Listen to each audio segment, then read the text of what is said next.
Alhamdulillahi ala ihsanih wa syukurlahu ala taufiqihi wa amtinanih.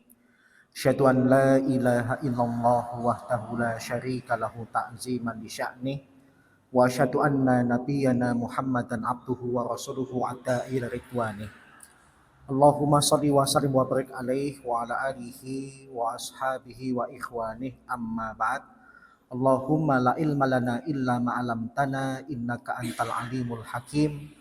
Fa'alimna ma yanfa'una wanfa'na bima 'allamtana wa zidna ilman. Walhamdulillahi ala kulli hal. Rabbana ftah bainana wa baina qaumina bil haqqi wa anta khairul fatihin. Alhamdulillah, pada kesempatan pagi hari ini Allah Subhanahu wa taala pertemukan kita kembali, dan kajian kita pada pagi hari ini mengambil tema fikhu muamalatil muslimin bi ghairihim. Fikih interaksi kaum muslimin dengan umat agama lain. Kenapa tema ini perlu kita bahas? Yang pertama karena seringkali tatkala umat Islam tidak mengetahui batas-batas interaksi dengan umat agama lain, yang sering menjadi korban adalah umat Islam itu sendiri. Entah korban dari segi akidah, entah korban dari segi budaya, atau korban dari sisi-sisi yang lain. Yang kedua, ketika kita bicara tentang agama Islam itu tidak hanya berbicara tentang ritual ibadah. Islam itu juga memberikan panduan bagaimana kita bersikap terhadap sesama muslim dan bersikap kepada orang-orang yang bukan Islam alias non-muslim. Oleh karena itu, mari kita pahami bersama bagaimana Nabi Muhammad SAW memberikan panduan kepada kita tentang berinteraksi kepada orang-orang selain Islam. Yang pertama, kita mulai dulu dengan fakta. Kalau kita perhatikan negara-negara di dunia ini, terkesan negara yang mewajibkan di dalam negara itu hanya satu agama, terkesan hanya dua saja sepengetahuan saya. Yang pertama Saudi Arabia, yang hanya mewajibkan agama Islam di negaranya, dan yang kedua adalah Vatikan Roma, yang mewajibkan hanya satu agama yang ada di wilayah itu, yaitu Katolik. Negara-negara Arab tuh banyak, tetapi ternyata negara-negara Arab yang begitu banyak itu tidak mewajibkan satu agama. Palestina, Yordan, Suriah, Mesir dan sebagainya itu seperti Indonesia. Ada penduduk yang kemudian agamanya itu macam-macam, tidak hanya umat Islam tetapi umat beragama yang lain. Kemudian bicara tentang negara kita, termasuk negara yang mengakomodir banyak agama. Setidaknya ada 6 agama yang kemudian diakui resmi berada di negara Indonesia, mulai dari Islam, Kristen, Katolik, Hindu, Buddha, dan yang terakhir adalah Konghucu. Karena keberagaman agama di sebuah wilayah itu ada, maka perlu peraturan yang mengatur hubungan keberagaman agama ini supaya tidak menimbulkan konflik di suatu hari, tetapi harapannya aturan yang mengatur keberagaman agama ini tidak merusak aturan yang ada di setiap agama yang ada di wilayah tersebut. Ini faktanya. Kemudian sekarang kita bicara dulu tentang Islam dan non-Islam. Kalau kita bicara tentang agama Islam itu adalah agama yang Allah amanahkan untuk didakwahkan oleh 124.000 nabi. Mulai dari Nabi Adam sampai Nabi Muhammad SAW. Yang semuanya adalah beragama Islam. Meskipun mungkin dari segi lisan, dari segi konteks, dari segi teks, lafal Islam mungkin belum ada atau tidak ada di zaman-zaman dulu.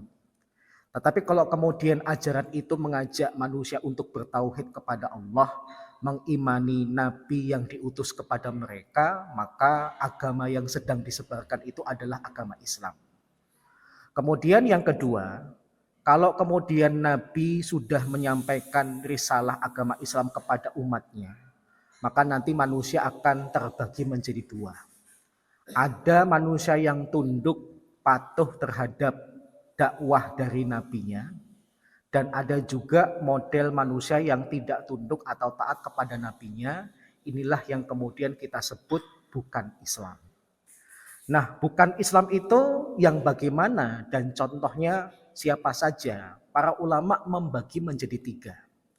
Orang itu disebut bukan Islam atau tidak taat itu dilihat dari segi periodenya dibagi menjadi tiga.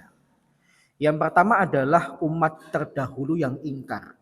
Misalnya siapa? Misalnya Fir'aun, Namrud, kaumnya Nabi Nuh, kaumnya Nabi Lut dan sebagainya. Mereka sudah berlalu, akhiri kehidupan mereka dengan keingkaran kepada Allah, maka mereka disebut dengan bukan Islam alias kafir. Yang kedua, ada orang yang tidak taat atau kafir di zaman Nabi. Mereka itu ketemu dengan Nabi, tetapi akhir kehidupan mereka tidak juga masuk ke dalam Islam. Gak usah jauh-jauh kita akrab dengan nama Abu Lahab, kita akrab dengan nama Abu Jahal dan teman-teman seperjuangan mereka. Itu adalah umat Nabi Muhammad SAW yang ingkar. Dan yang ketiga, ada kelompok yang menisbahkan diri mereka kepada umat terdahulu, apakah Yahudi dan Nasrani, yang mereka itu tidak mau mengakui kenabian Nabi Muhammad SAW, mereka pun juga dikatakan sebagai bukan Islam alias kafir. Jadi ada tiga model orang kafir yang dibagi oleh para ulama berdasarkan periodenya. Kemudian yang ketiga, apa sih wujud keingkaran atau kekafiran mereka? Tidak lain karena mereka kemudian menjadikan selain Allah itu sebagai sesembahan. Misalnya ketika kita bicara tentang agama Nasrani yang Allah sindir di dalam surat Al-Maidah ayat 72 sampai 73, Allah Subhanahu wa taala mengatakan laqad kafarul ladina qalu innallaha huwal masih ibnu Maryam. Sesungguhnya telah kafir orang yang berkata Allah itu adalah Isa bin Maryam. Laqad kafarul ladina qalu innallaha salisu salasa. Sungguh telah kafir orang yang mengatakan Allah itu satu di antara tiga. Sungguh kafir orang yang mengatakan Allah itu termasuk dalam doktrin Trinitas. Maka inilah yang menyebabkan orang-orang Nasrani diantaranya dikatakan sebagai bukan Islam alias kafir. Kemudian yang keempat sebagai penghantar. Apa yang membedakan risalah Nabi Muhammad SAW dengan nabi-nabi yang lain? Intinya bedanya Nabi dengan Nabi yang lain itu adalah ruang lingkup dakwah. Kalau nabi-nabi sebelumnya itu hanya diutus kepada umat atau bangsa tertentu, misalnya Nabi Musa hanya untuk Bani Israel, Nabi Isa untuk Bani Israel, tapi kalau Nabi Muhammad SAW itu diutus untuk universal. Seluruh manusia tanpa terkecuali, bahkan orang yang ketika Nabi menyatakan diri sebagai Nabi dan Rasul, dia sebelumnya mengaku sebagai pengikutnya Nabi Isa atau pengikutnya Nabi Musa, harus ikut kepada Nabi Muhammad SAW kemudian menjadi umat beliau, tunduk kepada syariat beliau. Maka ini beberapa hal yang harus kita pahami, di mana seluruh Nabi itu mendakwahkan Islam. Yang kedua, ada orang-orang yang dikategorikan bukan Islam alias kafir, yang menyebabkan mereka dikatakan kafir karena mereka menyembah selain Allah, dan perbedaan antara risalah Nabi Muhammad SAW yang sifatnya global beda dengan nabi-nabi sebelumnya yang sifatnya lokal. Kemudian saya rangkumkan bagaimana kita berinteraksi dengan umat agama lain berdasarkan pertanyaan-pertanyaan yang sering muncul dan diajukan. Yang pertama, pertanyaan mendasar. Non-muslim itu bagi orang Islam apakah kawan yang kita harus hidup berdampingan dengan mereka, hidup damai dengan mereka, atau orang non-muslim itu adalah lawan, di mana kita harus menyatakan perang dengan mereka, bermusuhan dengan mereka, bahkan kita harus membunuh mereka. Para ulama sepakat bahwasanya hukum dasar interaksi umat Islam dengan selain non-muslim itu adalah damai dan hidup berteman dan berdampingan. Kenapa bisa demikian? Karena kita menyandarkan kepada apa yang dilakukan oleh Nabi sepanjang hayat beliau. Nabi Muhammad SAW itu baik di Mekah maupun di Madinah, kehidupan beliau itu tidak pernah lepas berinteraksi dengan orang kafir. Di Mekah jangankan orang lain, beliau sendiri ketika di Mekah itu berinteraksi dengan keluarga beliau yang notabene adalah orang kafir. Misalnya siapa? Misalnya Abu Thalib yang sampai beliau meninggal tidak mengucapkan syahadat. Beliau kemudian juga berinteraksi dengan paman yang lain, misalnya adalah Abu Lahab yang juga sampai mati tidak menyatakan keislamannya, bahkan Allah kemudian mengabarkan tentang kondisinya nanti di neraka. Bahkan Nabi Muhammad SAW sendiri itu juga punya seorang menantu yang bernama Abul As. Bahkan Abul As ini pernah bertemu dengan Nabi di dalam peperangan, tetapi kemudian bisa dikalahkan menjadi tawanan. Maka kalau bicara tentang interaksi Nabi dengan non-muslim, Nabi sendiri ketika di Mekah berinteraksi dengan orang-orang kafir, dilanjutkan nanti ketika di Madinah juga berinteraksi dengan orang kafir, yang paling banyak adalah Yahudi. Kemudian yang ketiga, kalau memang di dalam Islam terjadi perang, maka itu sifatnya kasuistik. Perang antara muslim dengan non-muslim itu bukan karena agamanya beda, perang yuk, enggak. Kita lihat sebab perang Badar itu ternyata karena Nabi Muhammad SAW ingin mengambil harta kaum muslimin yang diambil oleh orang-orang kafir tatkala mereka itu hijrah. Karena mereka itu hijrah hanya bermodalkan anggota tubuh mereka dan sedikit pakaian dan makanan, sisanya kemudian ditinggal di Mekah, akhirnya kemudian diambil alih oleh orang Mekah. Tatkala kemudian Abu Sufyan datang dengan rombongan dagangnya, Nabi Muhammad SAW kemudian ingin mengambil dagangannya sebagai ganti atas harta-harta kaum muslimin yang dulu ditinggalkan di kota Mekah. Perang Uhud pun juga demikian, bukan karena beda agama, beda keyakinan kemudian perang. Dan seluruh perang-perang yang ada di dalam Islam pasti ada sebab-sebab khusus yang menyebabkan terjadi peperangan. Kemudian yang keempat, kalau kita perhatikan, mayoritas sahabat itu sebenarnya adalah non-muslim yang tertunda. Maksudnya mereka itu butuh waktu untuk menerima Islam. Ada yang Islamnya itu cepat, tetapi ada juga para sahabat yang masuk Islamnya itu belakangan. Di antaranya siapa? Di antaranya adalah Abu Sufyan. Abu Sufyan tuh gak main-main. Kalau istilah sepak bola, dia itu masuk Islam di waktu injury time, gitu ya. Di waktu yang udah mepet, ya alhamdulillahnya masuk Islam lah daripada kemudian enggak, gitu ya. Yang dia sempat duel dulu dengan Nabi dalam beberapa peperangan, enggak main-main.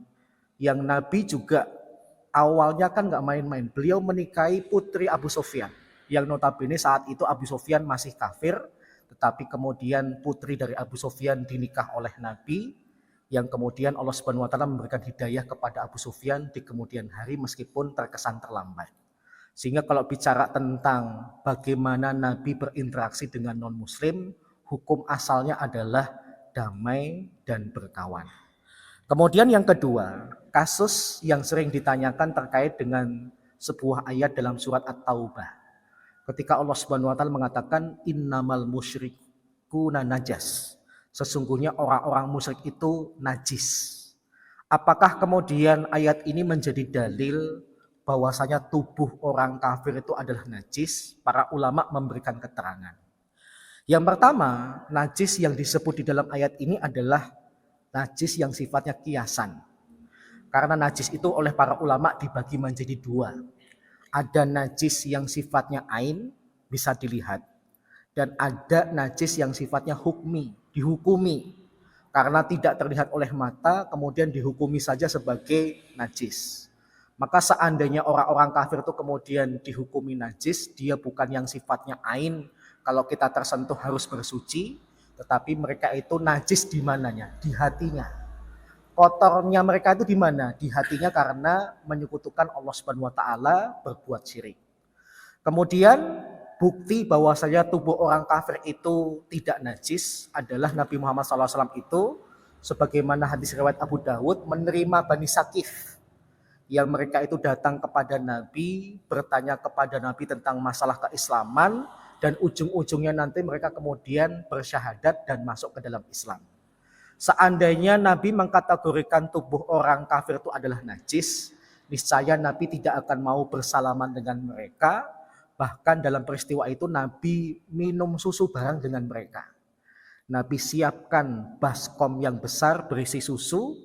Nabi dulu yang kemudian meminum, kemudian di sebelahnya adalah salah seorang dari Bani Sakif yang saat itu masih kafir. Kemudian di sebelahnya adalah Abu Bakar, sampai semua orang yang hadir di dalam majelis itu minum susu kambing di wadah yang sama. Seandainya orang kafir itu tubuhnya najis, harusnya Nabi setelah minum di wadah yang sama kemudian bersuci, tapi ternyata tidak. Kemudian yang ketiga, memperkuat dari peristiwa minum air susu tadi. Dan yang keempat, kalau kita bicara tentang konteks kekinian, karena orang kafir itu tidak dihukumi najis dari segi fikih, tetapi dihukumi najis dari segi akidah, maka orang Islam itu boleh saling mendonorkan darah kepada orang kafir.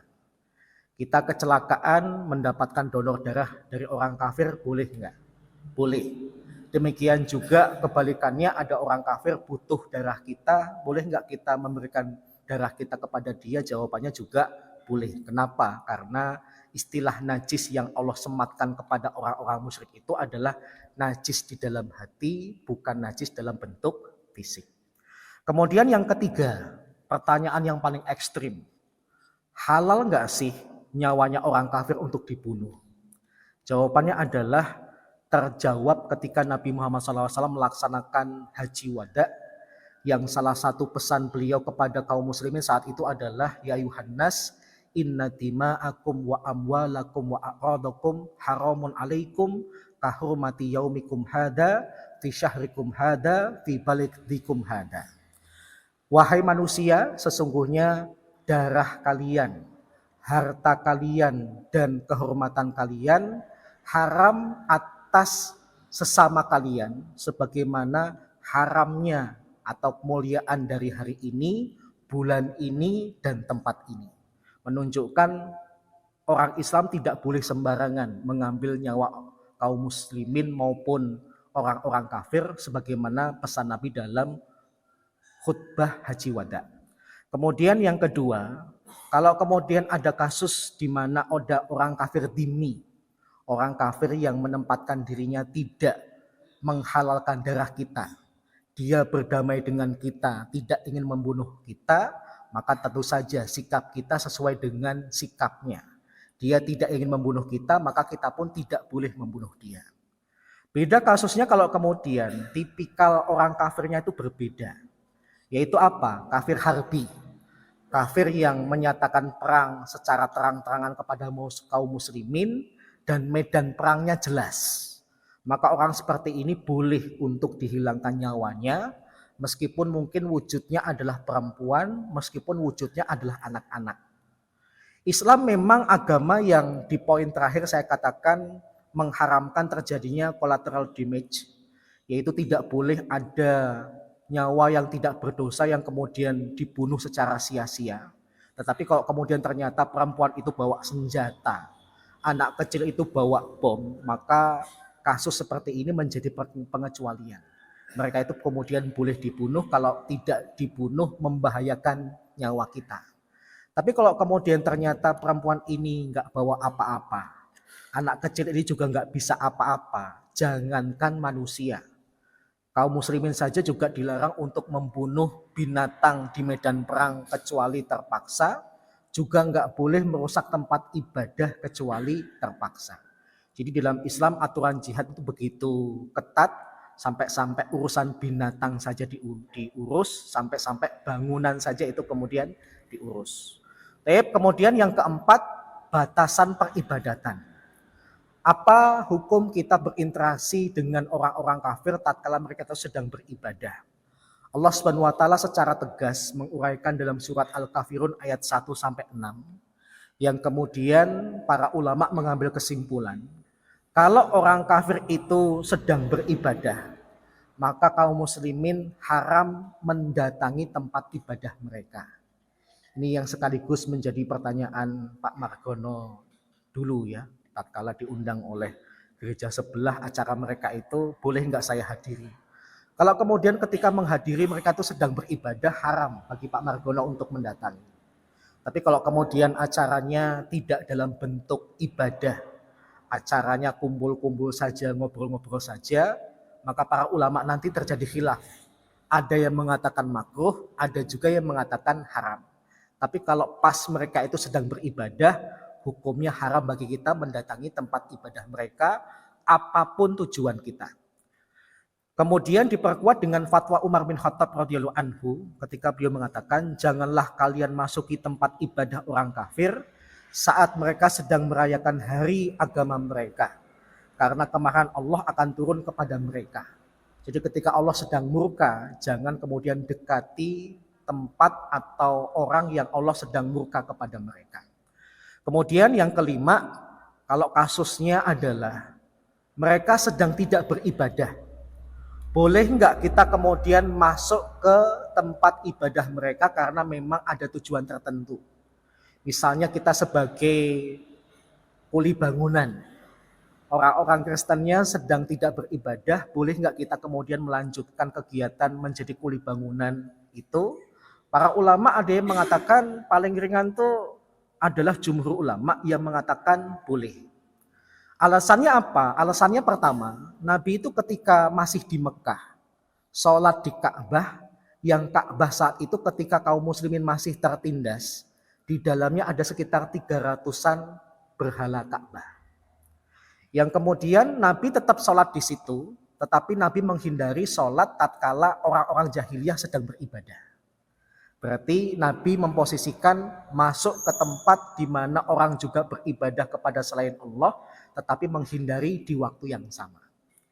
Yang kedua, tatkala Nabi Muhammad SAW itu di Isra dan Mi'rajkan, lebih tepatnya ketika Isra ke Al-Masjidil Aqsa, meskipun sebutannya adalah masjid, hakikatnya saat Nabi diberangkatkan ke sana, Masjidil Aqsa itu masih dikuasai oleh orang Nasrani. Jadi sebenarnya saat itu sempat berubah jadi gereja. Tapi kenapa Nabi Muhammad SAW diberangkatkan ke sana? Ya karena saat ketika Nabi berada di sana, orang-orang Nasrani sedang tidak ibadah. Kemudian yang ketiga, yaitu ketika peristiwa Umar bin Khattab radhiyallahu anhu menjadi khalifah, beliau kemudian sempat memasuki Masjidil Aqsa, tetapi ketika diminta untuk sholat di situ, beliau enggan, beliau enggak mau. Alasannya apa? Beliau nggak enak dengan orang-orang Nasrani yang sebelumnya menjadi penguasa di tempat itu. Beliau kemudian keluar, beliau pilih sholat di tempat Nabi itu Mi'raj. Jadi tempat take off-nya Nabi gitu ya. Yang kemudian tempat itu dibangunkan sebuah masjid yang disebut dengan Masjid Umar. Yang bersebelahan dengan Masjidil Aqsa. Kejadian-kejadian ini kemudian dijadikan dalil oleh jumhur ulama, kita boleh memasuki tempat ibadah non-muslim tatkala mereka sedang tidak beribadah. Yang mengatakan tidak boleh cuma satu, Abu Hanifah. Alasannya apa? Yang pertama, kalau itu rumah ibadah selain non-muslim, berarti yang berhak itu adalah mereka. Orang Islam tidak berhak untuk memasukinya. Yang kedua, ini yang kemudian kadang-kadang bikin hati non-muslim itu agak sakit hati. Kenapa? Tempat ibadah selain masjid itu hakikatnya adalah tempat bersarangnya setan, gitu ya. Maka umat Islam jangan mendekati tempat berkumpulnya setan, gitu ya. Ini pendapat Abu Hanifah yang perlu kita hargai. Kalau kemudian kita punya teman kok kemudian lewatin gereja aja nggak mau, masuk gereja aja nggak mau, pada sepi, tidak ada kegiatan ibadah dan sebagainya, mungkin karena dia mengikuti pendapat Abu Hanifah.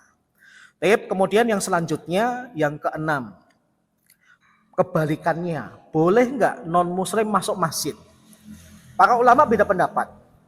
Yang mengatakan boleh secara mutlak itu adalah Abu Hanifah. Jadi Abu Hanifah unik. Orang Islam nggak boleh masuk ke tempat ibadah mereka. Tapi kalau kemudian mereka ke tempat ibadah umat Islam, boleh secara mutlak. Dalilnya apa? Dalilnya peristiwa Bani Sakif tadi.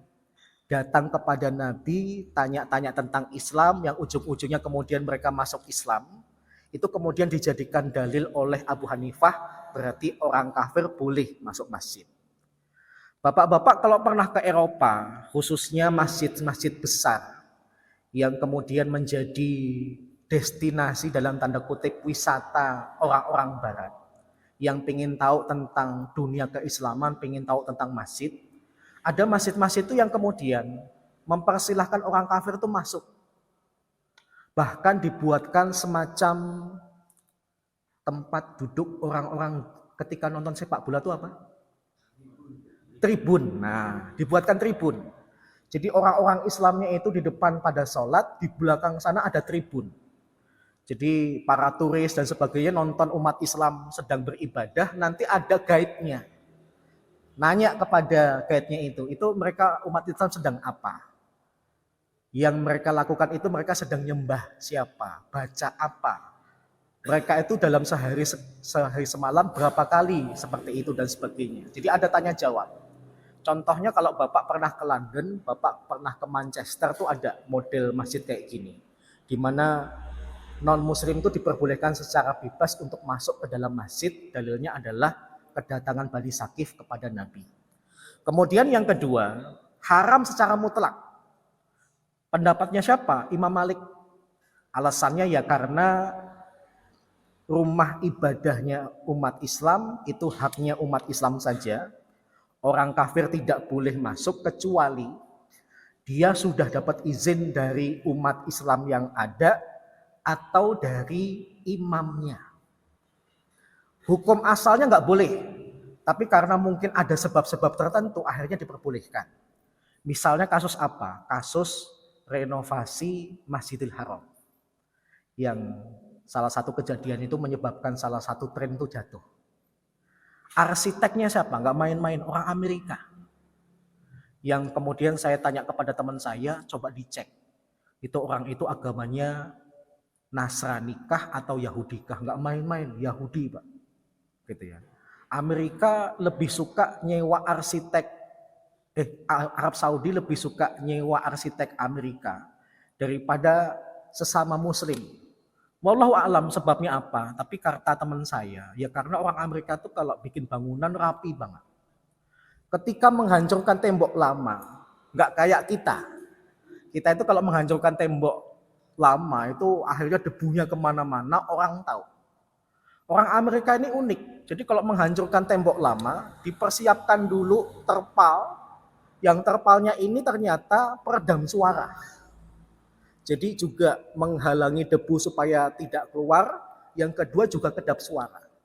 Sehingga orang yang lewat di samping terpal itu sampai nggak tahu, nggak dengar. Ternyata di balik terpal ini sedang ada peruntuhan tembok yang lama mau direnovasi dengan tembok yang baru. Kerjanya rapi banget Pak. Yang kedua kata teman saya, ketika membawa semen itu ternyata dibawa dengan alat khusus. Kalau nanti 1 tetes, 2 tetes saja jatuh ke lantai, sudah ada cleaning service-nya. Jadi Masjidil Haram meskipun sedang terjadi pembangunan, nggak ada setitik atau debu-debu yang berterbangan layaknya kalau kita sedang merenovasi bangunan. Itulah yang kemudian menyebabkan Arab Saudi kemudian nyewa orang kafir Amerika arsiteknya untuk merenovasi Masjidil Haram. Kalau memang ada tujuannya, baru boleh menurut Imam Malik. Nah yang kemudian hampir mirip dengan yang pertama, tetapi kemudian memberikan syarat adalah madhab Syafi'i. Imam Syafi'i mengatakan orang kafir boleh kok masuk ke dalam masjid, kecuali 1 masjid saja yang nggak boleh dimasuki, Masjidil Haram. Ya karena kenapa kok kemudian Saudi memperbolehkan orang Amerika arsiteknya masuk ke Masjidil Haram? Ya karena Saudi tidak bermadhab Syafi'i. Gitu ya. Madhabnya apa? Hambali gitu ya. Yang Hambali itu kemudian seperti Abu Hanifah memperbolehkan secara mutlak kalau memang ada tujuan yang dibenarkan di dalam Islam. Kemudian yang ketujuh, boleh enggak mendoakan non-muslim? Para ulama mengamati sebenarnya tidak ada larangan secara khusus mendoakan kalau itu doa yang sifatnya baik. Misalnya mendoakan orang kafir moga-moga dapat hidayah. Itu boleh.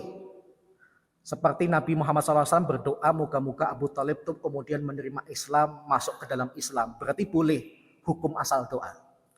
Yang nggak boleh itu apa? Meminta supaya orang kafir itu diampuni. Sampai Allah kemudian menurunkan beberapa ayat, di antaranya surat At-Taubah ayat 113. Maka nalin nabi waladina amanu ayyastaghfirulil musyrikin. Tidak pantas bagi Nabi dan orang-orang yang beriman memintakan ampun kepada orang-orang musyrik walau kana ulil kurba, meskipun mereka itu punya hubungan kekeluargaan. Teguran keras dari Allah Subhanahu wa taala, nggak boleh mintain ampun. Tapi kalau doa moga-moga dapat hidayah, moga-moga suatu saat kamu jadi orang Islam kayak saya, itu boleh. Ataupun kalau misalnya doa yang diperbolehkan, doa yang sifatnya tidak ada hubungannya dengan keimanan, nggak ada hubungannya tentang hal yang dilarang di dalam Islam. Misalnya apa? Misalnya kita punya saudara atau sepupu, habis main ke rumah kita, kemudian mau balik ke rumahnya. Biasanya kita doain apa? Moga-moga selamat ya sampai rumah. Boleh nggak seperti itu? Para ulama tidak melarang. Karena itu tidak ada hubungannya dengan syariah. Kalau kemudian akhirnya tidak didoakan, malah akan menimbulkan kesan, wah aku tadi nggak didoain sama sepupuku muslim, jangan-jangan dia malah mendoakan aku di tengah jalan nanti celaka. Gitu ya. Tapi kalau kemudian kita wujudkan moga-moga selamat sampai tujuan, moga-moga karirmu sukses dan sebagainya, menurut sebagian ulama tidak dilarang karena itu malah menunjukkan kebaikan seorang muslim kepada non-muslim. Kemudian yang ketiga, tidak boleh mensolatkan jenazah non-muslim. Kenapa? Karena sholat jenazah itu hakikatnya adalah doa. Kemudian juga tidak dilarang. Kalau kita mendengar ada orang kafir meninggal, kita mengucapkan inna lillahi wa inna ilaihi raji'un. Kenapa? Para ulama mengkategorikan kalimat tarji itu bukan dzikir. Inna lillahi wa inna ilaihi raji'un itu jangan disamakan dengan subhanallah, alhamdulillah, Allahu akbar. Paham ya? Dia itu cuma kalimat pengingat kita ini punyanya Allah dan kita akan kembali kepada Allah. Sehingga kalau kemudian ada orang kafir meninggal, kemudian kita refleks mengucapkan innalillahi wa inna ilaihi raji'un, nggak salah. Kenapa? Karena itu bukan kalimat doa, bukan kalimat untuk memohonkan ampun kepada mereka, tapi sebagai pengingat kita tentang kematian yang sifatnya pasti. Kemudian yang kedelapan, ini harusnya saya sampaikan sebelum Natal ya. Boleh nggak ngucapin selamat Natal kepada orang-orang Nasrani? Para ulama beda pendapat. Yang pertama dan yang paling awal, generasi salaf itu mengharamkan. Bahkan Ibnu Qayyim al-Jauziyah sampai mengatakan, aku menukil dari ijma' para ulama, di mana para ulama sepakat tidak boleh mengucapkan selamat Natal kepada orang-orang Kristen. Alasannya apa? Diterangkan dalam salah satu kitab beliau, karena mengucapkan selamat Natal itu berarti menyetujui terhadap syiar-syiar mereka. Kalau mereka meyakini 25 Desember itu adalah kelahiran Yesus. Yesus itu dianggap sebagai anak Tuhan. Kok kita ngucapin selamat Natal? Berarti secara langsung maupun tidak langsung kita memberikan persetujuan selamat ya. Hari ini anaknya Tuhan dilahirkan. Padahal Allah Subhanahu wa taala secara tegas dalam surat Al-Ikhlas mengatakan lam yalid wa lam yulad. Yang kedua di dalam hadis qudsi yang lebih tegas ketika Allah Subhanahu wa taala mengatakan kadzdzabani ibnu Adam wa lam yakun lahu dzalik. Wa syatamani ibnu Adam wa lam yakun lahu dzalik. Ibnu Adam mencaci maki aku padahal tidak pantas dia melakukannya. Ibnu Adam mencaci maki diriku padahal dia tidak pantas melakukannya. Kedustaannya Ibnu Adam, kata Allah apa? Dia mengatakan aku tidak mampu membangkitkannya dari kubur. Sedangkan caci makinya Ibnu Adam kepadaku adalah ketika mengatakan aku punya anak. Maka Allah dalam hadis qudsi itu mengatakan fasubhani, maha suci aku, lam attakhid sahibatan wala walada. Yang aku tidak pernah menjadikan satu orang pun sebagai istri dan juga tidak pernah mengangkat anak. Di dalam hadis ini secara tegas, ngucapin Natal berarti mencaci maki Allah Subhanahu wa taala, enggak main-main.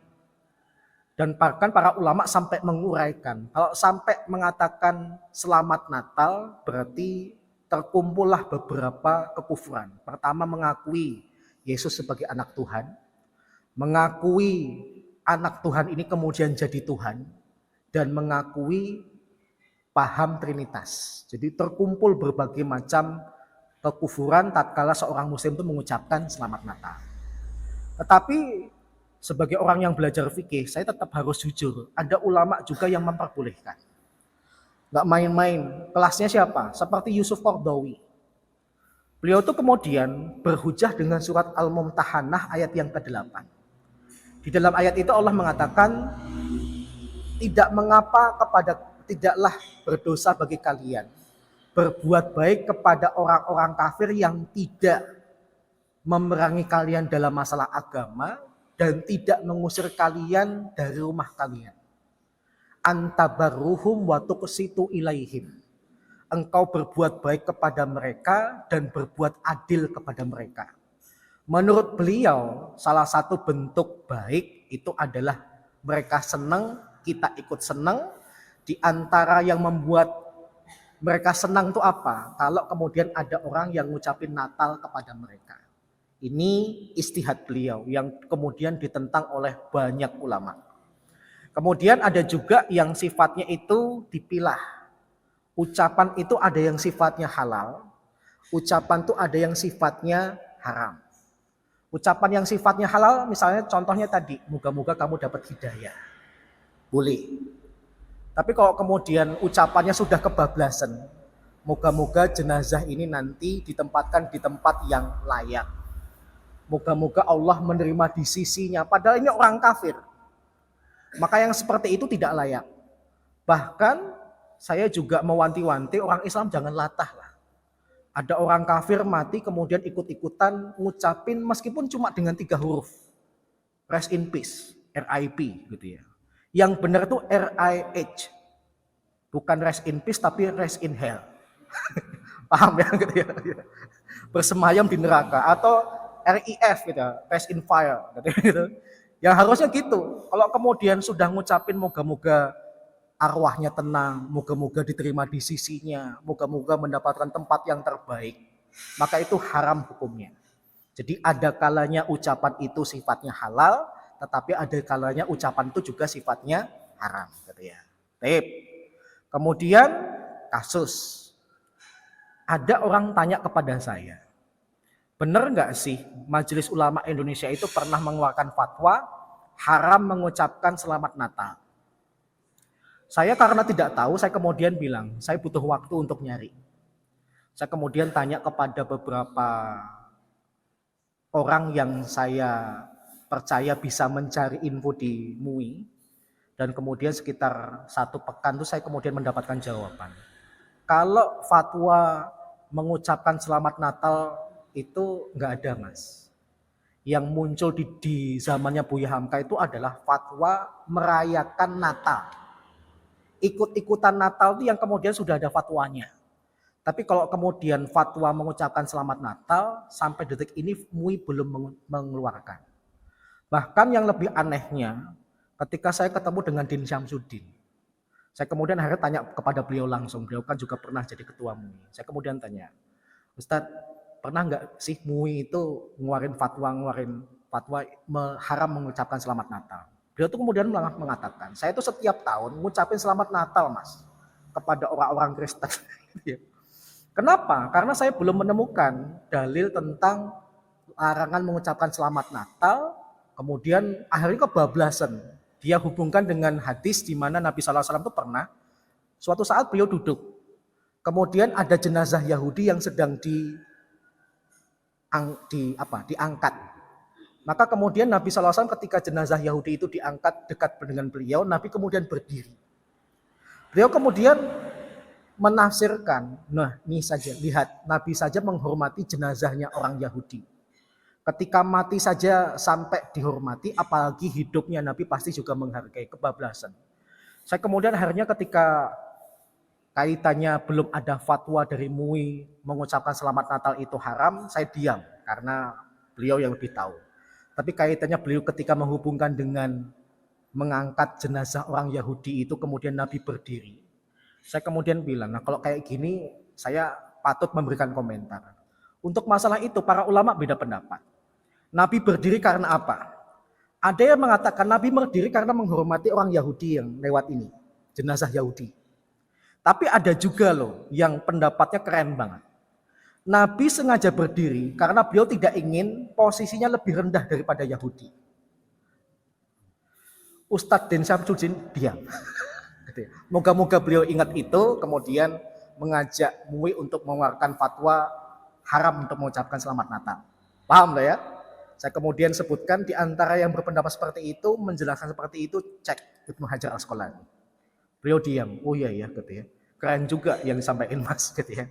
Nah, setahu saya seperti itu. Jadi jangan kemudian ada peristiwa dalam hadis, tidak kita baca keterangan para ulama tentangnya, kemudian langsung kita hukumi, oh berarti Nabi Muhammad SAW menghormati jenazah Yahudi itu. Ya kalau menghormati. Kalau kemudian malah tidak ingin direndahkan gimana, gitu ya. Paham ya? Baik. Kemudian yang selanjutnya yang ke-9, boleh nggak bermuamalah ekonomi dengan orang kafir? Jawabannya boleh. Dalilnya apa? Dalilnya Nabi sendiri ketika di Mekah sampai dapat gelar Al-Amin gara-gara bermuamalah dengan cara menggembalakan domba orang Mekah.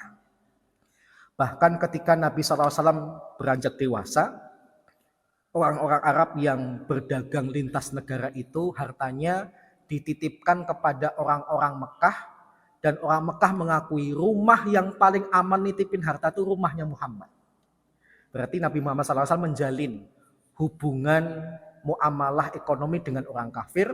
Bahkan begitu profesionalnya Nabi, tatkala Nabi hijrah, barang yang masih dititipkan ini kemudian diamanahkan kepada Ali bin Abi Thalib untuk dikembalikan. Padahal para ulama mengatakan, di antara barang titipan itu, ada barang titipan orang yang pengen bunuh Nabi Muhammad. Kalau Bapak jadi Nabi Muhammad gimana Pak? Saya pengen bunuh Pak Jarod, saya titip 100 juta kepada Pak Jarod. Enaknya Pak Jarod tuh ngapain kepada duit 100 juta saya? Kebanyakan orang bawa lari, salahmu pengen bunuh saya. Tapi lihat betapa profesionalnya Nabi, ini barang bukan punya saya. Lafalnya nitip, ya sudah, meskipun kami sedang bermusuhan, kembalikan. Subhanallah, profesional banget. Belum kemudian tatkala Nabi kemudian berinteraksi dengan orang-orang kafir di Madinah, bahkan ketika Nabi SAW itu akan wafat, sempat menggadaikan baju perang beliau yang sampai tidak tertebus. Saya pernah ditanya, kenapa kok Nabi tatkala tidak punya uang malah menggadaikan, tidak berhutang? Jawabannya simpel. Nabi itu punya wibawa tinggi. Nabi kalau sampai tidak punya uang, bisa saja ngomong kepada Abu Bakar, Umar, Utsman, mereka menyerahkan seluruh hartanya. Tapi Nabi terkesan nggak berwibawa. Supaya Nabi itu menjaga kewibawaannya, Nabi nggak pingin berinteraksi dengan kaum muslimin. Karena pasti mereka akan menyerahkan hartanya, nggak mau dalam bentuk utang, nggak mau dalam bentuk gadai. Yang mau bertransaksi utang atau gadai dengan Nabi siapa? Cuma satu orang kafir. Dipilihlah salah seorang di antara mereka Yahudi, kemudian mau menerima model gadainya Nabi. Kemudian yang ke-10, muamalah sosial boleh enggak? Boleh. Contohnya misalnya menyantuni orang kafir, tetapi para ulama memberikan rambu-rambu, kalau hartanya untuk nyantunin orang kafir itu diambil dari selain harta zakat, boleh. Kenapa kok zakat nggak boleh? Karena zakat itu sifatnya wajib. Maka para ulama ada yang memberikan keterangan diberikan kepada sesama muslim saja. Kalau pengen bantu non muslim, diambilin dari harta selain zakat. Entah itu sodakoh, infak, wakaf dan sebagainya. Kemudian yang kedua, bukti Nabi SAW itu menjenguk orang sakit sebagai bentuk muamalah sosial beliau. Meskipun dulu pernah kita bahas, setiap kali Nabi mengunjungi orang kafir, Nabi sambil mendakwahkan untuk masuk ke dalam Islam.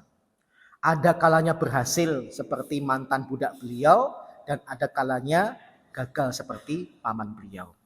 Kemudian kasus yang tadi saya bahas dengan Ustadz Din Syamsuddin kaitannya dengan menghormati jenazah. Tapi setelah diteliti oleh para ulama, di antara Ibnu Hajar Al-Asqalani, Nabi itu berdiri supaya beliau tidak lebih rendah daripada jenazah Yahudi ini. Baik. Kemudian yang ke-11, boleh enggak niru-niru orang kafir? Para ulama mendasarkan haram meniru suatu kaum, apalagi kaum itu adalah orang kafir, berdasarkan sabda Nabi sendiri.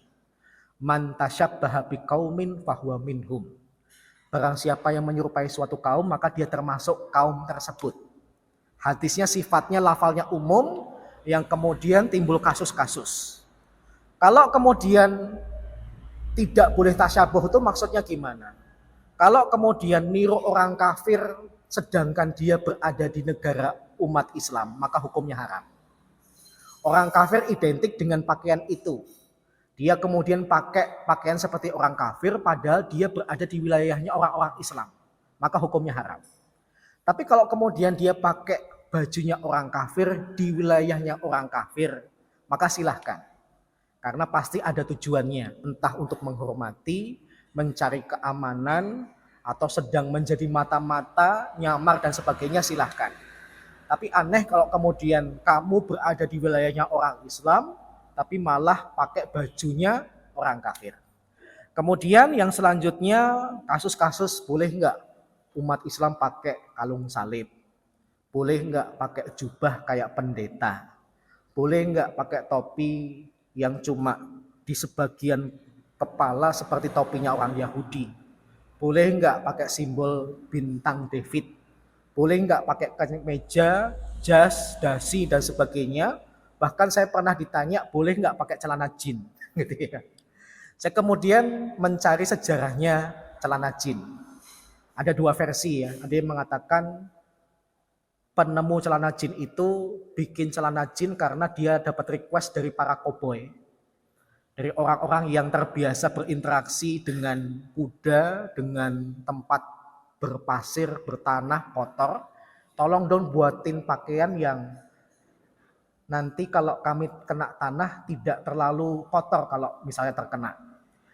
Dalam versi yang kedua, saya mendapatkan yang bikin jin itu dapat pesanan dari penambang emas, gitu ya. Wallahu a'lam. Versi yang benar yang mana? Tetapi kalau kemudian dilihat dari segi sejarahnya saja, nggak ada hubungannya dengan agama. Koboi karena kaitannya dengan profesi mereka beternak, yang satu penambang emas karena di dunia pertambangan. Nggak ada hubungannya dengan agama. Sehingga kalau kemudian ada ustadz, kiai yang melarang, wah kamu pakai celana jin kayak orang kafir. Kafir dari segi mana gitu ya.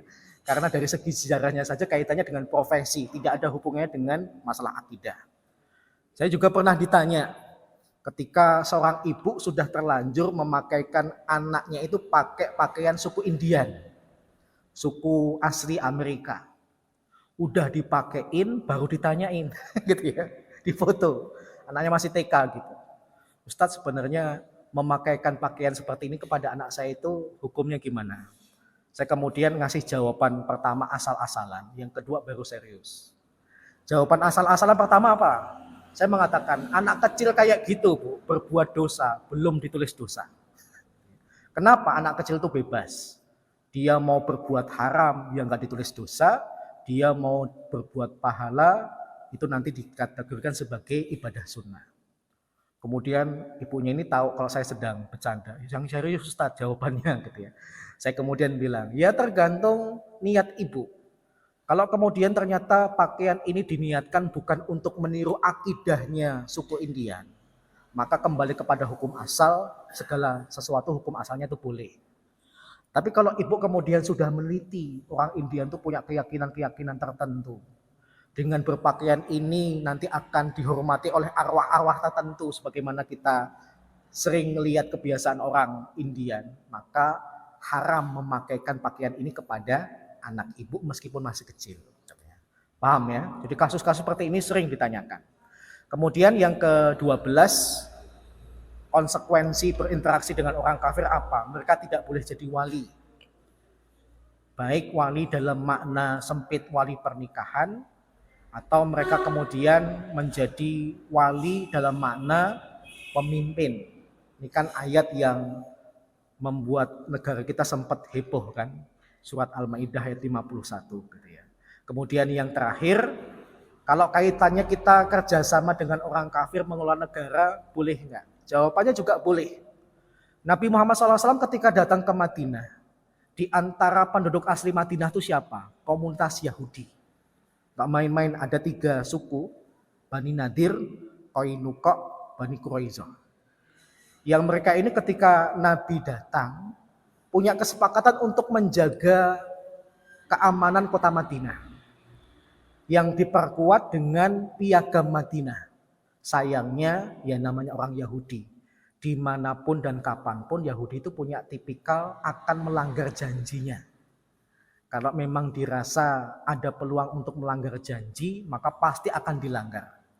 Makanya ketika saya ditanya kasus di Palestina, padahal sudah ada perjanjian gencatan senjata untuk sekian bulan atau sekian tahun, baru 2 hari saja sudah dilanggar Israel, tuh tanggapan saya gimana? Jawaban saya, di dalam sejarah sudah terjawab.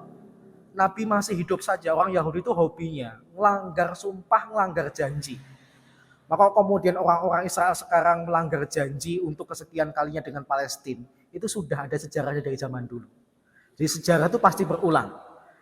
Sehingga yang saya permasalahkan adalah kok bisa-bisanya orang Palestina bikin perjanjian dengan orang Israel. Kalian berjanji dengan orang yang nggak mungkin menepati janjinya, ngapain bikin janji gitu ya. Lanjutkan perjuangan saja gitu ya. Tapi itu beberapa hal yang bisa saya sampaikan terkait dengan interaksi Muslim dengan non-Muslim, moga-moga bermanfaat, kurang lebihnya mohon maaf. Sisa waktu kalau ada pertanyaan, saya persilahkan. Langsung aja,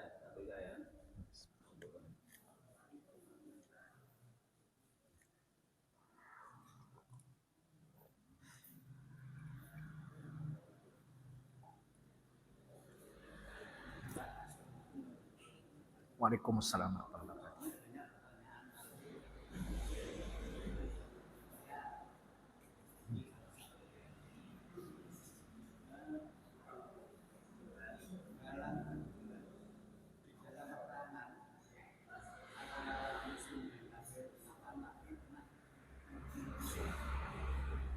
Ya, pertanyaan yang bagus. Saya jadi teringat pertanyaan Mas Tommy yang belum saya jawab ya. Saya nyari dalam kitab itu belum ketemu Mas. Ya, belum ketemu. Saya lupa di kitab yang mana saya membaca itu. Apakah dalam kitab Sirah atau di dalam kitab yang lain. Belum ketemu, lupa. Tapi saya pernah membaca pertanyaan yang diajukan Mas Tommy. Tapi yang pertama, apakah Nabi Muhammad SAW itu pernah membunuh? Jawabannya pernah. Dari sekian banyak peperangan yang terjadi, Nabi Muhammad SAW itu pernah membunuh. Tapi jarang banget, dikit banget. Menunjukkan Nabi Muhammad SAW itu masih mengedepankan sifat rahmahnya. Inginnya sih kalau bisa musuhnya ini hidup, musuhnya ini kemudian diampuni, musuhnya ini kemudian masuk Islam. Inginnya. Tapi apabila buat konsekuensi dalam peperangan kan membunuh. Gitu ya. Kalau tidak dibunuh, jiwa Nabi dalam peperangan itu terancam. Maka jawabannya Nabi Muhammad SAW pernah membunuh. Berapa? Ada yang mengatakan cuma 2. Ada yang mengatakan 4. Baik 2 atau 4 dari sekian banyak peperangan yang terjadi. Dan peperangannya sifatnya terbuka. Peperangannya sifatnya mencekam. Kok cuma bisa bunuh 2 atau 4. Menunjukkan Nabi berarti sebenarnya nggak pengen bunuh. Wallahu a'lam. Bahkan di antara orang yang dibunuh oleh Nabi itu sehari sebelumnya Nabi sudah memberitahu. Nabi membawa beberapa sahabat ke medan peperangan. Perangnya itu besok. Tapi Nabi membawa beberapa sahabat kemudian mengatakan, Fulan akan mati di sini. Dibuat garis silang. Fulan bin Fulan nanti bakal mati di sini. Dan seluruh tanah yang disilang oleh Nabi itu besoknya persis seperti yang disampaikan oleh Nabi. Fulan bin Fulan mati persis di atas garis yang disilang oleh Nabi. Gak ada yang geser sedikit pun, gak ada yang luput sedikit pun dari apa yang disampaikan oleh Nabi. Wallahu a'lam. Melukai. Ya jangankan melukai Pak, bunuh aja Pak. Bunuh kan lebih parah daripada melukai Pak. Bunuh itu kan melukai yang kebablasan. Allah alam. Ya konsekuensi peperangan. Dan jarangnya Nabi membunuh itu jangan dijadikan dalil atau sikap nanti ketika perang. Wah kalau bisa dalam peperangan ini saya meminimalisir jumlah musuh yang akan saya bunuh. Wah bahaya itu. Nabi itu tahu masa depan karena ada yang menginformasikan, yaitu Allah. Sengaja Nabi tidak bunuh sahabat ini karena Allah memberitahukan dia bakal masuk Islam. Tapi kalau kemudian sampai dibunuh oleh Nabi, jangan-jangan Allah memberitahukan dia sampai mati nggak bakalan Islam. Calon penghuni neraka tetap, gitu ya. Maka bunuh saja, gitu ya. Tapi jarang. Konon ada yang mengatakan cuma 2, ada yang mengatakan 4. Pendapat yang mengatakan Nabi Muhammad SAW dalam peperangan tidak pernah membunuh itu pendapat yang lemah. Ada sih yang sempat mengatakan nggak pernah bunuh, cuma melukai. Ada sih pendapat seperti itu. Tapi ternyata setelah diteliti oleh para ulama sejarah, pendapat yang lemah. Wallahu a'lam. Ada lagi?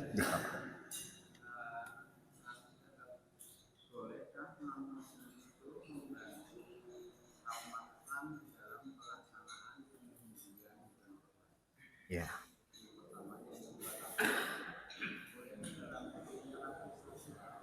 Dalam sosial.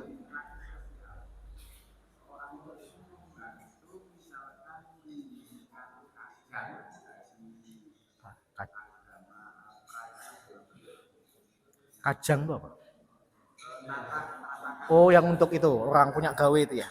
Ya. Tapi yang pertama, bolehkah orang kafir itu membantu kegiatan ibadah umat Islam, misalnya ketika penyembelihan Idul Adha? Yang pertama gini, boleh dan tidaknya tergantung kondisi.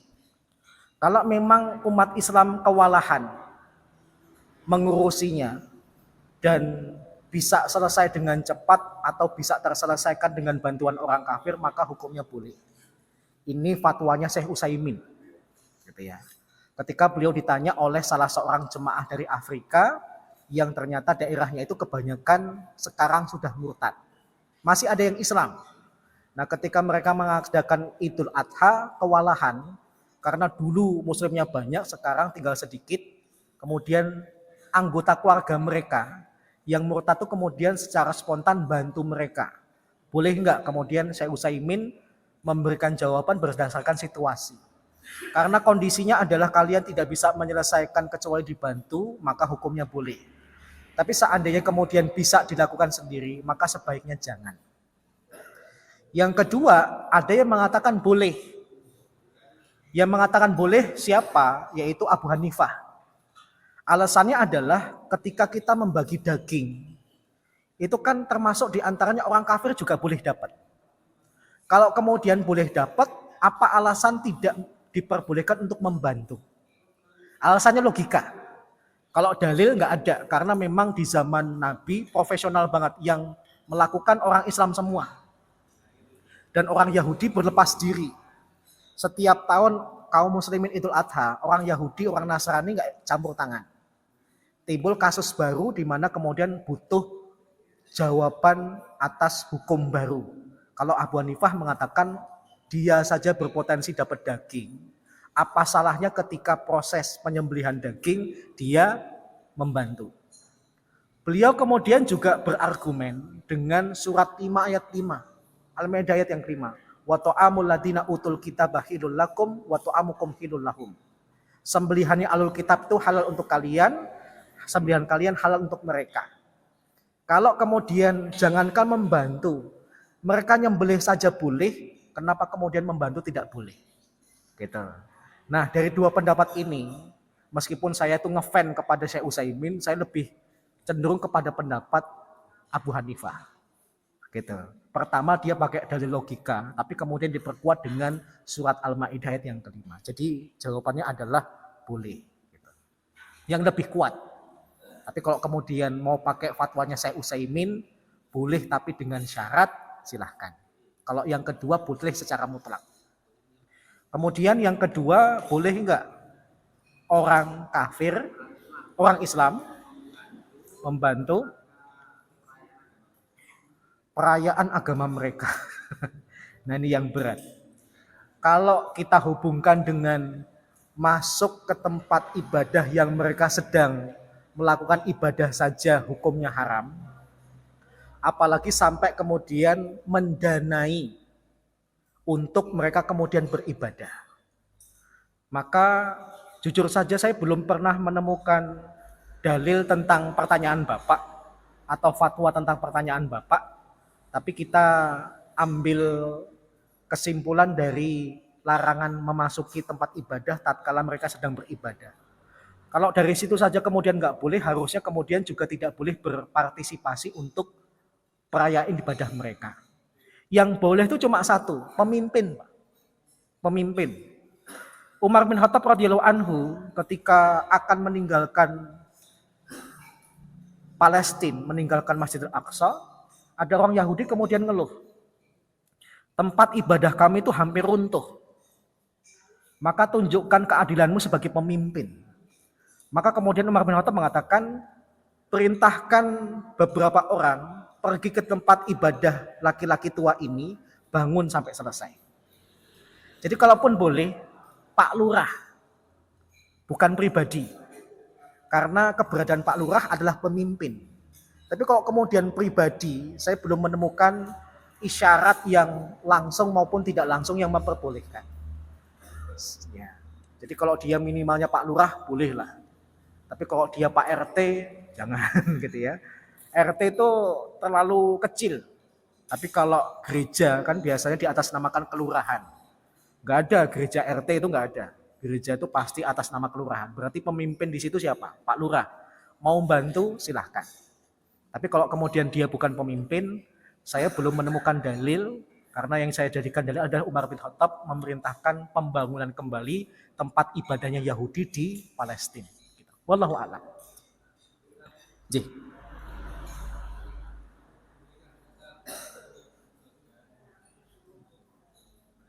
Ya. Ya. Pernikahan itu hukum asalnya apa? Nikah itu hukum asalnya apa? Masih ingat ya, nikah itu hukum asalnya tergantung kondisi orang yang akan dinikahkan. Kalau kemudian tidak dinikahkan berpotensi zina, maka menikahkan itu hukumnya wajib. Kalau kemudian dua non-muslim ini tidak dijodohkan, malah mereka berzina, ya meskipun mereka itu beda agama, maka hukumnya adalah boleh. Gitu ya. Sama seperti sikap kita kepada kaum muslimin, menjodohkan daripada nanti berzina, lebih baik disuruh nikah saja. Boleh mas. Membantu pernikahan mereka bukan bermakna membantu akidah mereka. Ya kalau antum bisa menjodohkan non-muslim dengan muslim supaya masuk Islam itu lebih baik. Mbak, daripada kamu nikah dengan temanmu itu, aku jodohin dengan ustadz gimana gitu ya. Nah, itu malah plus pahalanya. Tapi kalau kemudian Kristen kamu dengan Kristen nggak masalah. Wallahu a'lam. Karena malah sebagai sarana untuk mereka tidak berzina. Ibu? Apa? Berdampingan. Ya.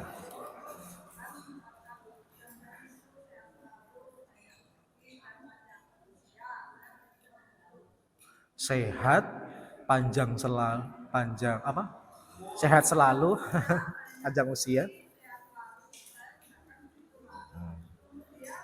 Menurut Ibu, doa itu ada hubungannya dengan agama nggak?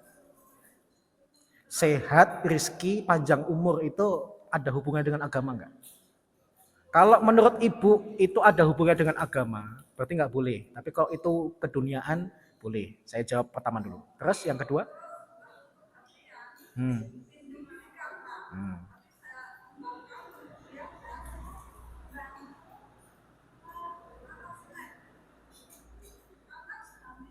Hmm. Yang kasus kedua, dia mau kebaktian, pinjem tiker. Boleh enggak? Gitu ya. Hmm.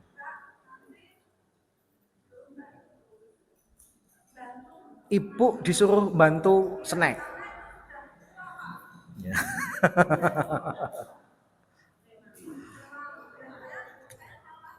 Ya. Ya. Pertanyaan yang menjepit. Saya kalau salah jawab nanti malah berdosa. Saya sedang memikirkan kaidah-kaidah fikihnya dan kaidah-kaidah usulnya. Tip yang pertama, bolehkah kita meminjamkan tikar untuk mereka beribadah? Yang pertama, kalau kemudian minjemin tikar untuk mereka beribadah, hukumnya apa? Para ulama mengkategorikan boleh. Karena tikar ini tidak ada hubungannya langsung dengan alat untuk beribadah. Ya. Kecuali mereka pinjam lilin. Lilin nanti dinyalakan untuk ibadah. Mereka pinjam wadah lilin. Nah itu langsung dengan ibadah nggak boleh. Tapi kalau tikar tidak ada hubungan langsung dengan ibadah, boleh. Yang kedua, ibu diminta bantuan untuk bungkusin snack. Ya, untuk ibadah mereka. Sebagian ulama mengkategorikan ini adalah hubungan sosial, maka diperbolehkan. Tetapi kalau bisa kegiatan bungkusin snack itu sebelum ibadah mereka dimulai. Karena ketika ibadah sedang dilakukan, ibu harus menjauh. Paham ya? Kalau memang bungkusinnya sebelum kegiatan itu dilakukan, sebagian ulama mengkategorikan itu hubungan sosial. Ya, diantaranya Syekh Mustafa Al-Adawi itu juga pernah berpendapat demikian. Beliau pernah dimintain tolong oleh orang Kristen, bahkan lebih parah daripada ibu. Beliau kemudian mengatakan saya mengkategorikan sebagai hubungan sosial. Jadi jawabannya boleh. Tapi kalau bisa sih ya kalau bisa untuk mengamankan diri dan ini tidak termasuk fitnah, ibu menyarankan jemaahnya, teman-temannya tetangga ibu tadi untuk membantu tetangga ibu tadi sesama orang Kristen, jangan melibatkan umat Islam. Jadi ibu jangan ngomong kepada tetangga ibu, tapi ngomong kepada orang yang hadir di situ. Mbak atau Bu, lain kali kalau misalnya ada acara kebaktian, tolong dibantu ya. Saya ini seorang muslim, khawatirnya kalau bantu jenengan-jenengan nanti timbul fitnah. Paham ya? Saya khawatir dan saya tetap harus mengedepankan su'udon, bukan husnudon.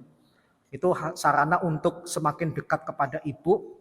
Ibu khawatirnya nanti ketika sedang lemah keimanannya, kagum kepada mereka, entah dari kekompakan, entah dari segi ibadah, ibu kemudian pelan-pelan malah bisa masuk ke dalam agama mereka. Saya khawatirnya itu perangkap. Ada seorang ibu-ibu tanya kepada saya, Ustadz, saya aktif di kelurahan, tapi akhir-akhir ini kegiatannya itu tidak di kelurahan, tapi pihak gereja minta supaya latar gereja itu dipakai saja untuk kegiatan atas nama kelurahan. Boleh enggak? Saya kemudian bilang, tujuannya apa? Kok kemudian diminta ke gereja saja kegiatan kelurahannya? Kalau memang di kelurahan enggak cukup, tidak memadai, silahkan ke latarnya gereja. Tapi kalau kemudian ternyata cukup, bilang saja, kami umat Islam agak risih kalau kemudian di tempat ibadah umat agama lain. Paham ya? Saya khawatirnya perangkap, Pak. Karena di antara hal yang membuat orang murtad itu apa? Kekaguman. Kekaguman itu kan bisa macam-macam. Bisa dari segi fisiknya, bisa dari segi kekompakannya, bisa dari segi ibadahnya dan sebagainya. Jadi untuk kasus ibu dari segi hukum sih boleh, Bu. Tapi kalau bisa jangan terulangi. Minta sesama Kristen membantu mereka satu sama lain. Ya, Nabi pun juga dekat Bu dengan orang Yahudi dan Nasrani gitu ya. Ya, terima kasih sama. Wallahu a'lam. Baik, demikian ya. Wah, mentang-mentang libur dan mendung nggak terasa, udah jam 6 kurang 20. Baik, kurang lebihnya mohon maaf. Kita tutup bersama dengan doa majelis dan hamdalah. Subhanakallahumma wa bihamdika asyhadu an la ilaha illa anta astaghfiruka wa atubu ilaika. Assalamualaikum warahmatullahi wabarakatuh.